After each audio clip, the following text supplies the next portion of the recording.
আচ্ছা কাকা, কত যে পুরুষ পোলা মানুষ বা ছেলে মানুষ প্রবাসে এত কষ্ট, একা থাকা লাগবো, পরিবারের কাছে কেউ থাকবো না, একা রান্না করে খাইতে হবো, এত কষ্টের পরও পুরুষ পোলা মানুষ সবাই কেন তাও বিদেশ আসে?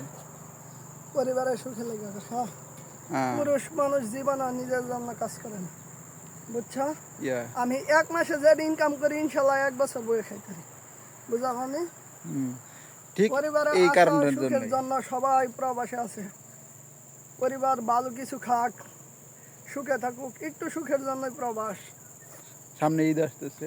হ্যাঁ, সামনে ঈদ আসতেছে, একটাই চিন্তা, পরিবারে টাকা পাঠাইতে হইব, পরিবার কিভাবে সুখে ঈদ আমরা যেভাবেই করি না কেন পরিবার সুখে রাখার লাগা সুন্দরভাবে থাকতে পারে, সুস্থ খাদ্য, বস্ত্র, বাসস্থান, চিকিৎসা এইসবের আশায় একটা সুন্দর পরিবার, সুন্দর ছয় সন্তান ভালোভাবে পড়ালেখা করে জীবনটা গড়তে পারে, এই জন্যই বিদেশ আসা।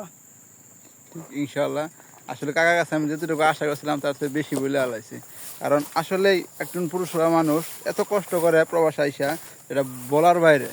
আসলে যা কথাগুলো বলছে মন থেকে বলছে।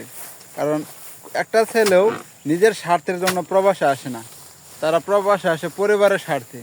তারা প্রবাসে আসে মায়ের জন্য, বাবার জন্য, ভাইয়ের জন্য, ছোট ভাইয়ের জন্য, অথবা আবার কিছু কিছু আছে স্ত্রীর জন্য, সন্তানের জন্য, এদের ভবিষ্যৎটা যেন উজ্জ্বল হয় বা ভালো কিছু খেতে পারে, ভালো কিছু করতে পারে।